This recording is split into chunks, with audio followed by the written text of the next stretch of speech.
I fasten the watch on my wrist. I guess I'm just a little nervous about this trip, I confess.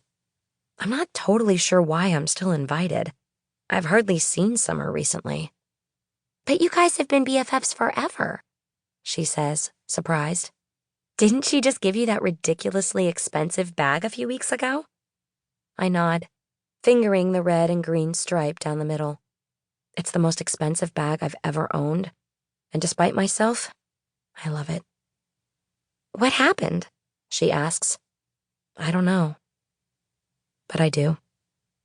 I unload my roller suitcase from the trunk of my beat-up Prius and give Lauren a hug through the open window.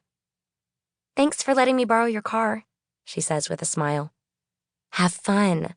And please don't come back with a boyfriend twice your age. Ha ha, I return. I'm not Summer. She gives me a wry smile. I've never understood what you see in her. But the most exotic place a friend has ever taken me is Lake Michigan, so I guess you win. Okay, now get out of here before anyone sees me with this beater. I slap the roof of the car for emphasis. Ow! I jerk my hand away from the blazing hot metal. Keep me posted. She blows me a kiss. Give Granny my love, I shout after her.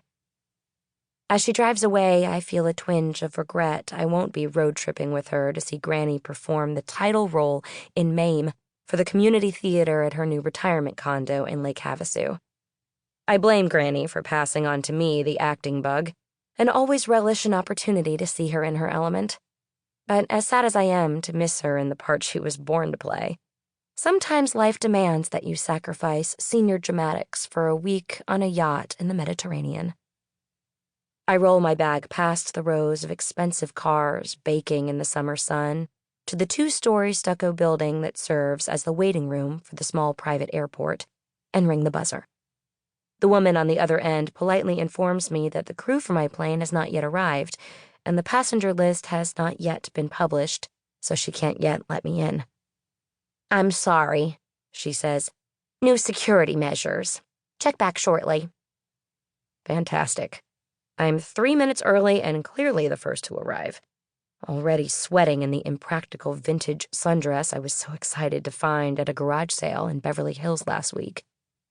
The fabric is too thick for this weather. The bodice too tight. I wish I'd worn something loose and cotton, but I was doing my best approximation of stylish on a shoestring budget. So here we are. At least I have the purse. Desperate for shade, I haul my suitcase over to the curb and stand in the strip of shadow cast by a lone palm tree, watching the activity on the airfield through the chain-link fence. Shimmering waves of heat rise from the tarmac, distorting the horizon. Past the line of jets, a yellow twin-engine Cessna takes off. Helicopters come and go from a couple of helipads in the distance. Out on the runway, I count 12 men in suits descending the steps of one of the jets, holding their jackets closed against the wind, and watch an NBA player I recognize but can't name board another with what must be his wife, 3 kids, 2 people who look to be assistants, and 4 big dogs. I wonder if that woman is happy. She surely must be comfortable. Certainly more comfortable than I am, melting here in my stupid dress.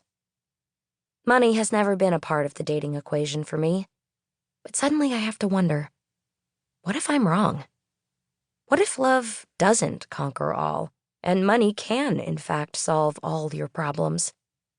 Summer's clearly placed all her chips on that bet. My not-so-illustrious acting career has been studded with bit parts and waitressing jobs that have sometimes put me in the path of hunky celebrities, and on occasion I've been the recipient of their passing attention. But I've never followed through, always horrified by the thought of becoming a witless flavor of the week, dangling from the arm of some star until he dumps me for the next famous model. I can almost hear Summer's voice whispering in my ear, suggesting that this sentiment is only my lack of confidence hampering my Hollywood ending. I laugh out loud, realizing I must look like a madwoman if anyone's watching. Surely the heat is going to my head. Or maybe it's the jets. I'm not Summer. I would never go as far as she has in the pursuit of gold. Before